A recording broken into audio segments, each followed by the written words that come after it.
Forward. When I decided to write this book, I did so with the best of intentions. As a matter of fact, the contents of this book were originally printed in 3 different books, Try It Like This 1, 2, and 3, which were designed to be self-help books in an attempt to help my fellow man ascend to a higher plane of existence. However, when people saw these books, they were taken aback at the abrasive nature in which the material was presented. You see, I have a tendency to be blunt, usually to the point of being unintentionally offensive to some, which is a fallacy I cover in this book. I assure you, I have taken the time to compile these suggestions in the hope that they will provide some assistance when navigating life's difficulties. I truly want to help people grow and hopefully avoid the mistakes I've made.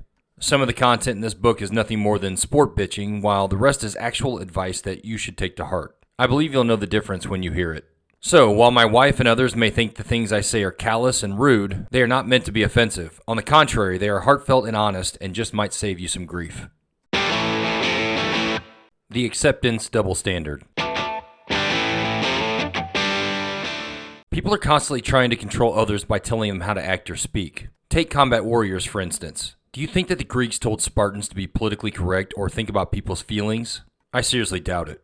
I'm not saying that today's warriors should be mean or disparaging to others, but if a warrior is straightforward and honest, they shouldn't be condemned for it. Perhaps the people with whom the warrior speaks should grow stronger or accept the warrior for who they are, like the warrior is expected to accept everyone else for who they are. There is an egregious double standard for those of us who have seen combat and returned feeling very differently after having seen the horrors of war, and look at the world in a different way. As I said before, I was very lucky and saw very little of what you would call combat. I have engaged, not much, and been engaged, about the same, by the enemy, but not nearly to the extent of some of my brothers who have experienced far worse than me. Regardless of one's experience, the fact remains that war changes a person, and for others to take offense at the way a warrior acts is hypocritical. A warrior should be accepted just as everyone else is. Just as some request that a warrior attempt to understand others and adjust to appease others, those same others should do the same.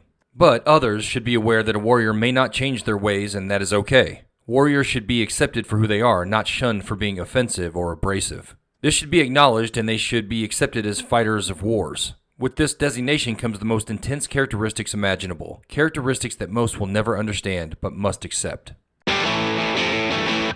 Bullying. Let's talk about bullying. I'm not talking about physical bullying, which has a simple, though not always easy, fix. Tell someone. Physical bullying is a crime that should be dealt with as all crimes should, with involvement by the authorities. Verbal, cyber, and other nonviolent bullying can be solved with one very simple solution. Ignore the bully. We spend far too much time telling bullies not to bully when we should be focusing our time on instilling courage and toughness in, quote, victims. I put victim in quotes because someone who is being non-violently bullied is not a victim. They are simply someone who is allowing another human to have power over them. If they simply choose not to allow the bully to affect them, then the bully is powerless and no longer a threat. Not that they ever were. Whatever happened to sticks and stones will break my bones, but words will never hurt me. How do we get to a place where people are hurt by words? The truth is, they aren't. They simply haven't been given the tools to deal with a non-violent bully. We need to focus our resources on educating kids on how to not let bullies get to them. Focusing on getting bullies to stop bullying is futile. Bullies don't feel like or don't care that they're bullying. No amount of touchy-feely safety stand-downs is going to change that. Educating kids on not caring what others say about them is key. Explain to them that the bully is simply trying to upset them and no one with that goal should warrant their attention. This will take practice, perseverance, and support from everyone around the victim. Once the victim has their mind right, they won't be bothered at all and will no longer consider themselves a victim. Now, this isn't to say that the victim shouldn't tell their parents, teacher, bus driver, or whoever so the bully can be told to lock it up, but the more kids who ignore the bully, or maybe even show them kindness, the better the chances that the bully will stop. But if the bully doesn't stop, then you take his power away in other ways. But what you don't do is waste valuable school time with seminars or assemblies telling people not to bully others. Again, bullies either don't know or don't care that they are bullying someone. You can give them an example of how what they're doing isn't right and that they should stop it, but it will either fall on deaf ears or the bully will justify their actions or simply not care. You must empower those who feel defenseless, not hope to stop the offender. There will always be an offender. That seems to be an absolute certainty in this world. And the only way to be truly safe is to obtain the tools to defend yourself. Not caring is one of the most powerful weapons a person can wield. Controlling your emotions. The aforementioned mindset isn't only valuable with regard to bullies, it applies in many other situations. There may be a time when someone says something that unintentionally hurts your feelings. You may get upset at them for saying it, but I submit to you that no one can actually hurt your feelings. You allow people to hurt your feelings by caring about what they say. The simplest way to combat this feeling is to not care about what those people think. Unfortunately, there are those people who you respect whose words you will always care about. But should you? If your friends or family say things that hurt your feelings but aren't true or simply meant to hurt or keep you down, then those opinions are no longer valid and must be disregarded. However, if what they are saying is true and their words are coming from a place of love and concern, then you'll need to listen and correct the problems or issues. In order to differentiate between the two, you must be honest with yourself. Is what they are saying false? Is it true, but are they saying it to try to make you feel bad or guilty? Are they saying it sincerely in an attempt to help? Once you make this evaluation, you must then be strong and either ignore the negativity or embrace the truth in order to make change in your life. Either way, you must decide that the information, whatever it is, will be used to build you up, to empower you so you can ascend above this issue. The key to this is not blaming someone for hurting your feelings, but owning what they say and controlling your emotions. Not in a vindictive or disingenuous way, but truly controlling your emotions and refusing to let them affect your mood or disposition. Far too often I hear people say things like, "He made me feel bad," or "He embarrassed me." These statements are not true. No one can make you feel any way other than you want to feel. Yes, there will be that initial reaction to what has happened, but that is you simply reacting to it and allowing that action to control you. You don't have to allow that feeling to grow. You can simply choose not to be upset or sad. When we allow a situation or person to control our emotions, we lose control. The problem is that we don't want to stop the feeling because our subconscious is telling us to react a certain way, and it's natural for us to give in to that feeling, but it's also easy to simply change your mind to something else, as if you're changing the channel of a television or flicking off a light switch. It takes practice and won't be easy, but the solution is simple. Stop thinking, caring about, and/or succumbing to the feeling. Now, there may be a time when it's okay to surrender to the feeling, such as crying at a funeral or laughing at a movie, but there will be times when that reaction isn't appropriate, and that's where you can exercise your power over your subconscious. The most important time to apply this control is when an adversary is attempting to intentionally control how you feel. It may be a bully who is trying to scare you, or a coworker trying to embarrass you, or a family member trying to make you feel guilty. These are the times when you must do nothing except flick that switch and ignore or compartmentalize that feeling. I say both because there will be times when you want to revisit an incident you have compartmentalized in an appropriate environment to address the feelings that result. There are also times when you must simply ignore the feeling altogether and disregard the offender completely. Again, as I've said elsewhere in my books, this is not a trick you use to simply get by, but a genuine change of your mind and attitude. If you're just trying to put on a brave face to fool your foe, then you are only fooling yourself and your adversary has actually won, even though they might never know. You must flick the switch and genuinely not care. But this is not our goal. We couldn't care less about the person attempting to offend us. We only care about ascending and growing stronger. Hiding our emotions instead of controlling them is not conducive to ascension. This can also be applied to relationships. I use quotes because I'm not talking about relationships where two people feel mutual love and admiration for each other. I'm talking about someone pining over someone who doesn't know the other person likes them or doesn't like the person back. It seems very selfish and a little unstable to crush on a person who has already told you they aren't interested. Actually, this information should make the decision extremely easy. Why would anyone want someone who doesn't want them? That's the best part of a relationship, when you both want each other and no one else. That's the key, finding someone who loves you back, not someone who meets certain criteria or a specific mold of what you are looking for in a mate. I realize there are some who are reading this and have no idea what I'm talking about because they've gotten involved with someone for the wrong reasons, or not wrong because who's to say, but reasons other than the feeling of mutual admiration. If you are pining after someone right now, find the courage to tell that person, and if they aren't interested, then disregard them as they did you. Another one will come along, or they won't. Either way, longing for someone who doesn't like you is a waste of time that could be spent bettering yourself. Criticism. I find it hard to believe that people still get upset over criticism. Criticism, in any form, should be welcomed and used to one's advantage. Your skin should be thick enough to listen to criticism, sift through the BS, find the gem or gems of truth to which you must adhere, and disregard the rest. While a simple concept, this can prove to be very difficult. If someone is attempting to legitimately correct your erroneous actions, you should welcome it, for this will allow you to ascend quicker. If you deny the truth because it comes from someone you dislike or do not respect, then it is to your own detriment. Some people don't like to adhere to advice from anyone other than those whom they feel are worthy of their time. This is an arrogant and costly way to live. I have learned a great deal from those I respect, but I've also learned an equal amount from those who I not only didn't respect, but downright despised. Truth is truth, and to deny that is a hindrance to your ascension. In the military, we were blunt and truthful when debriefing our peers, just as we expected them to be with us. We would actually get upset if no one had any constructive criticism because no one is perfect, and if no one had any input, that meant they weren't paying attention. We can't grow or ascend if we don't receive input from outsiders telling us where we can improve. We should welcome the feedback regardless of the form in which it's presented. Some can't handle feedback unless it's presented in a certain way, usually in a way that doesn't hurt their feelings. But if you can't handle harsh feedback regarding your poor performance, how can you handle the real brutal world? We should all strive to encounter adversity instead of shying away from it. The more adversity and strife we are exposed to, the stronger we become. Some say this will cause us to be less nice, but again, this is a decision you make, not an absolute certainty. It is possible to receive harsh feedback and still reply with respect and amiability. I did it often when I was a young airman. The key is to not become emotional when receiving feedback. Take it for what it is, a chance to grow stronger and ascend. Pain. Pain is a part of life. The more you try to avoid it, the harder it will be when you encounter it. It reminds me of a quote I saw on a locker in my team room years ago. "You must hurt to win. We are all fit and strong. The difference is your willingness to suffer." It was credited to the Mongol warlord Yasutay. I love this quote because it illustrates just how people become successful through pain. I put pain in quotes because it is such a relative term and often misconstrued as always bad or something to avoid. Suffering manifests itself in many ways. There is both mental and physical suffering, and there are different degrees of suffering. But one thing is true. Those who endure the suffering usually come out on top. On top of what, you ask? Whatever endeavor you have undertaken, voluntary or involuntary. I include involuntary as an endeavor you have undertaken because, like it or not, you are in it, and you might as well own it so it doesn't own you. Mental pain can occur in many different situations. Whether it's a job or a relationship or an extreme hardship, do your best to face your pain. Avoid shying away from it or avoiding it because you want to form a protective barrier between you and the pain. Much like the calluses that form on a weightlifter's hands, building mental calluses can be beneficial to ease the pain, allowing you to focus on the issue and determine a solution. If you constantly avoid pain, when the pain does come, and it will, you'll be overwhelmed and succumb to it.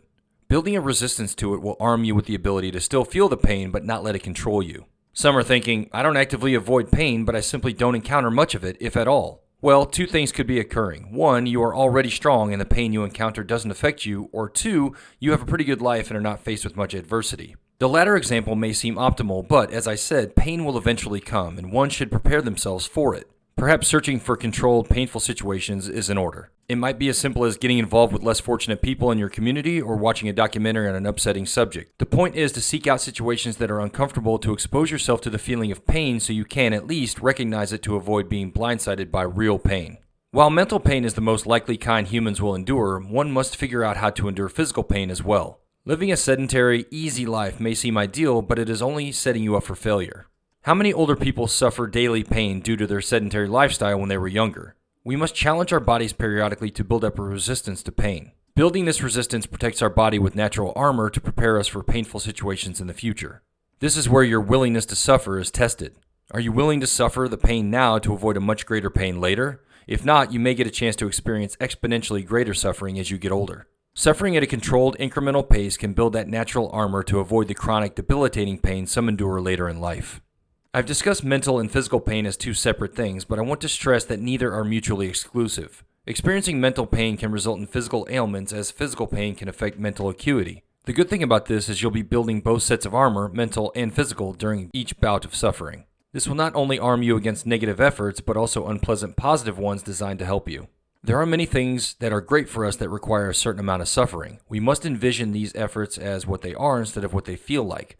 Oftentimes we dread the good things because they don't feel good while we do them, but after we're through, we feel great. Just focus on that future feeling while conducting the adverse endeavor and it'll help you through the hardship. This present pain could be working late or exercising or an undesirable home chore, and focusing on the future reward will make the suffering bearable. This is the goal, your willingness to suffer coupled with the ability to endure the suffering. Those who have not honed these skills are forced to live substandard lives and not ascend to a higher level.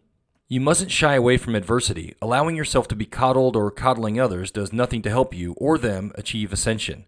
Coddling only ill prepares you and those you coddle for future hardships. Dealing with and overcoming hardships real time prepares you not only for that particular hardship in the future should it reoccur, but less severe ones as well, for you will have that extremely adverse experience to compare to all others. If the current adversity doesn't measure up to the worst you've experienced, then you have armor against the lesser occurrence. If you experience adversity that is worse than anything you've suffered, you should count it all joy, because ye have fallen into divers temptations. And facing and overcoming this adversity will leave you stronger than you were before. Your armor will be stronger and your ability to cope with adversity will increase. This is something in which to revel as you continue your ascent to greatness. This isn't to say you should be cruel. Causing or experiencing unnecessary suffering is to be avoided. Receiving enough negative input to receive the message is sufficient to learn. Anything past this point is futile and could result in a negative effect than which you intended. There's a saying that bravery is being scared and doing the task anyway. Well, there's also something to be said about knowing something is going to be painful and doing it anyway. I think sometimes people don't want to admit that something sucks or is hard because it'll make them look weak. I disagree. There's nothing wrong with acknowledging something is or is going to be hard. It actually gets your mind right when you accept it and embrace the pain. When you accept it, you take ownership of it and the pain becomes more manageable. I've said before to put your mind somewhere else to endure the pain, but acknowledging that what you're doing sucks and that very few people on the planet could do what you do can help as well. Doing something you know is going to suck is true strength. Complaining versus correcting wrongs. Sometimes there's a fine line between complaining and bringing injustice to light. If someone or something is infringing on your pursuit of happiness, then an injustice is transpiring. If you simply highlight an issue but do nothing to rectify it, then you're simply complaining. However, if you actively pursue a solution to that issue, then you are correcting wrongs. Sometimes it only takes exposing the issue to rectify it. Other times it takes hard work. If you aren't willing to put in the work to make change, then you really don't have the right to complain about it. This could be as easy as writing a letter or making a phone call, and it could be as hard as running for public office. You must be willing to take that next step if you want real change to occur. Some think that the problem is so obvious that it will surely be remedied by someone else, but they don't realize that there's a good chance that other people are thinking the same thing. This causes the problem to go unrectified. Don't hesitate to identify a problem to those who can make the change, and if they don't make the change, feel empowered to elevate the issue to someone who can resolve the matter. Unfortunately, there are those who think highlighting any problem is complaining, regardless of the gravity of the issue. Some think that we should just shut up and color, especially when the offender is a large corporation or entity that seems untouchable. Obviously, I disagree and think that the little guy pushing back against the big guy is the American way. We, the people, have the power to make change regardless of who the change will affect. If someone, anyone, is a roadblock to your pursuit of happiness, then it is your responsibility and your right to challenge them. There is a fine line between complaining and correcting, but when the problem is negatively affecting you or someone else, you must have the courage to act. This entails doing what is necessary to help. Think if everyone did this. Think of how many issues would be resolved. Speaking of putting in the work and complaining, we often find ourselves complaining about the way we look or the way we feel when our fate truly rests solely in our hands. Regardless of your barriers, be they real or fabricated, physical or mental, you must find a way to overcome those barriers and put in the work. I should say you must put in the work if you want to improve. Some have no desire to improve and are perfectly content with being overweight or weak or unhealthy, and to them I say, good for you. No one is obligated to do anything. People will tell you what you should do, like I am, but ultimately the choice is yours, but the decision to be unhealthy must be coupled with a feeling of contentment, not guilt. If you make poor choices and feel bad about them later, then finding out what you need to change is easy. This is the time to put in the work. Take fitness, for instance. People make all kinds of excuses why they shouldn't work out when they should just shut up and do it. Don't have time? Can't go to the gym? Don't have the equipment or clothing? It doesn't matter. Bodyweight exercises can be done anywhere at any time. Stand in your living room and do lunges or squats or steam engines or push-ups or burpees or jumping jacks or V-ups while watching TV. Put on a movie or show or record you like and get to work. These things will distract your mind from the discomfort of exercising. Your mind is your biggest or limiting factor. Taking it out of the equation will result in your body maximizing its full potential. Exercise as much as you can at the time, a set. Then rest for the shortest amount of time necessary to do another set. Do this until the show is over, or for 30 minutes, or until the end of the record, or whatever.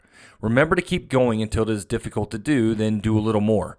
That little more is the key to improvement. If you only do what is comfortable, you will only maintain what you have, and if you're overweight, this is not optimal. As you continue to give that extra little bit each night, you will find you can do more and more, and the improvement will come faster and faster, and you'll want to go even harder. Eventually, you will change your mindset and adopt this new lifestyle full time and won't ever want to go back to the way it was. Do this every day. Change the exercise every day, or do the same exercise if you're feeling strong or not sore. Yes, your newly worked muscles will be sore at first, but that will subside the stronger you get.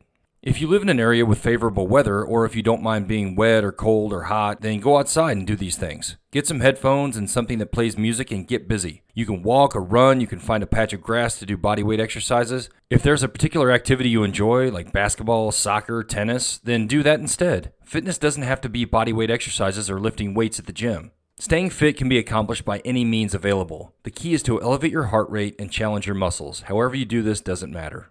Keep this routine up for a month or so and notice the results. Even if you still eat like crap, you will gain strength. Now, having said that, I highly recommend eating fewer calories and healthier food. This can be easily done with an app on your phone or notebook. It'll be a little tedious at first keeping track of calories and types of food, but eventually you'll get to the point where you'll know how much you should eat and when you're not doing the right thing, i.e. what's best for your body.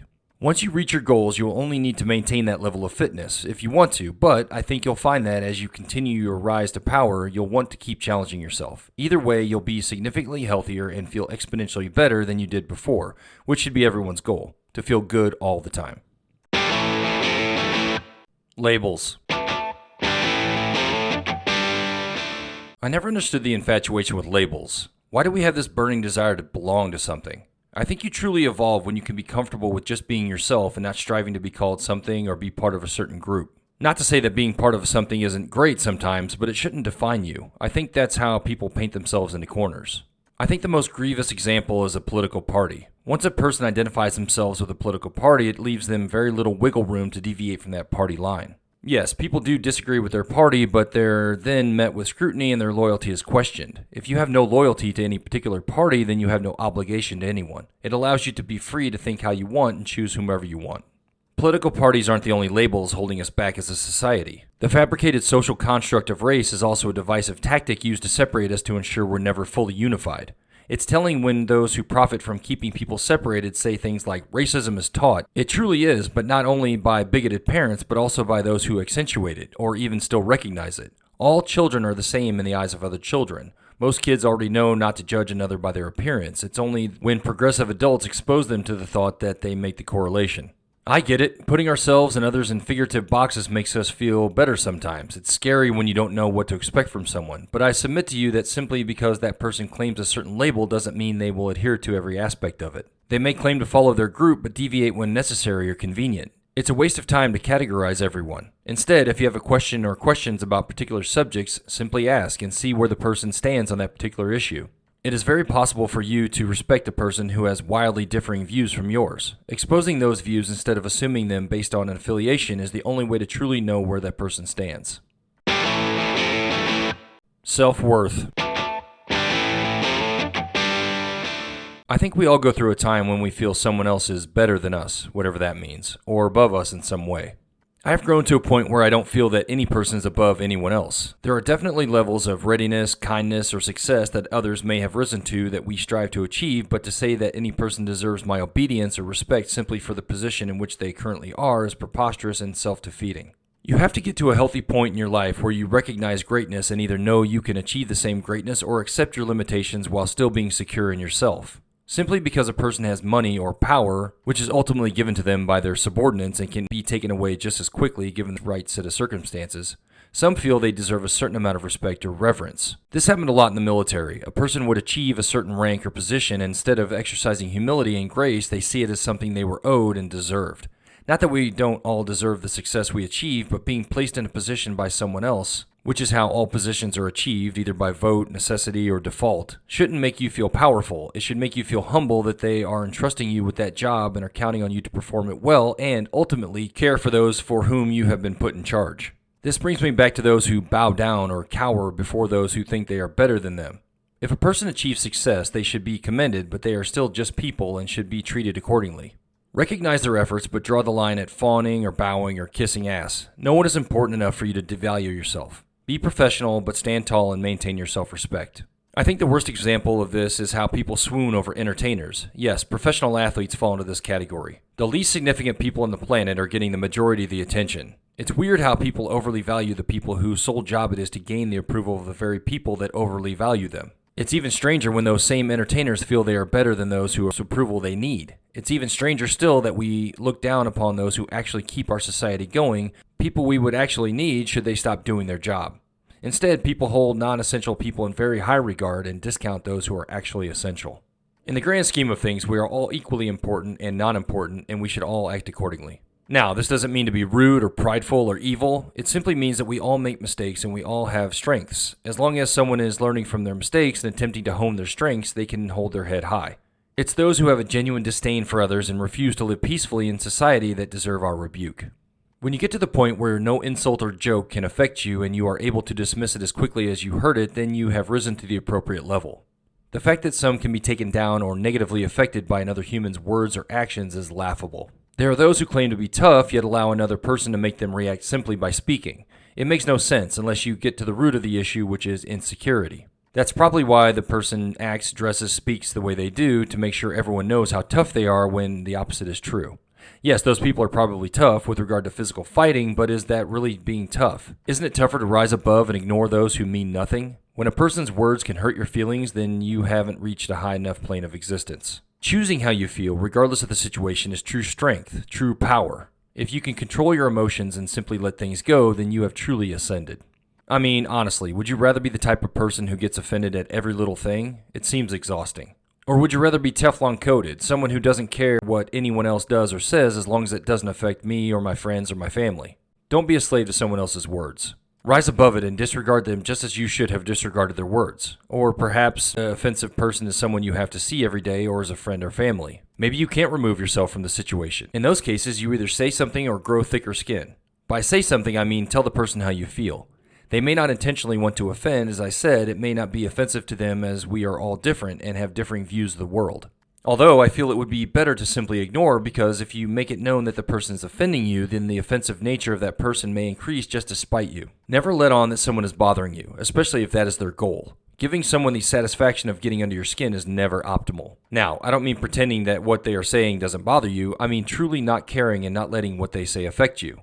This will not be easy at first, but it will become easier the more you cease caring about what others think. To clarify, I don't mean do whatever you want, regardless of who you bother or hurt. I mean do the right thing at all times. If you do this, then you will find it far easier to not care about what people say, because you will know that what they say isn't true and that they are simply saying it as a futile attempt to offend, which is impossible because you have risen above petty things like that.